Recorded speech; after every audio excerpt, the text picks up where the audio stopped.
What's up, Everyday Blades? Man, today I brought the GOAT, the greatest of all time for me. This is the coolest knife I've ever owned. I've been a fan of CKF ever since I came across this. And that was my favorite knife of all time. It still may be tied with this one, but I think this one edges it out. This is the Custom Knife Factory Sokosha. It is a Marfione collaboration, and that gives it double points for me because I'm a huge Marfione fan. I love his stuff. It's clean. I will give it to Custom Knife Factory. Their actions are better than most of the Marfiones that I've handled. I don't know who CKF has over there, but they build amazing knives. I mean, the fit and finish, the actions are just stupid. I mean, they're just awesome. And I've heard they subcontract out like most of their parts to China, and then they put them together. That doesn't matter to me, because whatever they're doing to build knives like this, they need to keep it up because they're killing it with this one and this one. This one is my favorite knife I think I've ever owned. Carbon fiber inlays, beautiful. Look at that backspacer. The anodizing is perfect. Yeah, it comes stock with a Zerk clip. Marfione logo. Nice large hardware. And it's not a flipper. My God, almost every knife that comes out now is a flipper. Look at that beautiful satin finish. Not a tumbled or blasted, it's satin, hand rubbed satin. It's beautiful. M390. So, for those of you who don't know about Custom Knife Factory, I'll give you the little bit of knowledge I have about them. As much as I like them, I should have a lot more knowledge. They are based in Russia. They, by their own words that I've seen, farm out the parts of their knives to an outside source. I think it's China. I'm not sure. I may be wrong about that. But anyway, it's a foreign country. They get the parts in and they do the fit and finish and put everything together and build the knife. And I think that's why they're so killer. They have people over there that really know what they're doing. Some of the things I really like about them is the awesome pouch that they send. I mean, just cool knife pouch. This one came with this clip and the Zerk clip, and that's not normal as far as I know. My other knife didn't come with that, but I mean, look at the Zerk on that. I mean, that's crazy to come stock on a knife. That is beautiful. A production knife, no less. Look at those bearings, multi-row bearings. High quality stuff. A full set of extra hardware they send along with bearings and races. And an extra clip.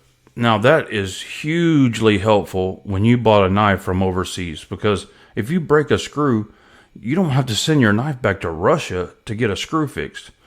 You got one of everything in there, including a pivot.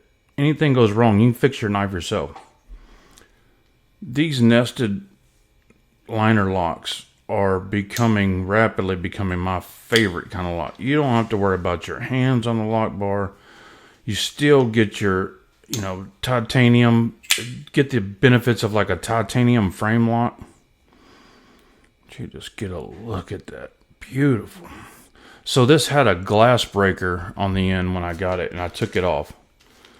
Right there. There it is. I took it off because I just didn't think it fit the knife. It was a little too tactical for me. My knives are not tactical. They're everyday use. So this one has milled out liners. As you can see, kind of get a glare in there. The weight is, let's check the weight.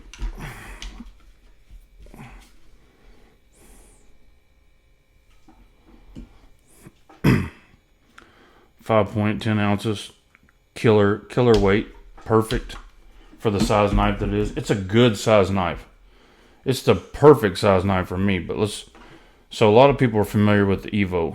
It's bigger. It's bigger than the Evo 2. Let me scoot this down a little bit, just by a little bit. The Evo 2 is a little bit beefier, a little wider. Let's put up against the Quiet Carry Drift. It dwarfs it. And one more Benchmade bug out. So they make several different versions of this knife.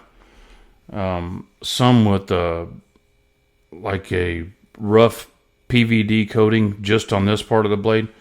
They make another version with a shiny PVD on there. That looks really cool. It's like high mirror polished. I like this version the best. I've always been a sucker for hand rubbed satin, but that knife is amazing.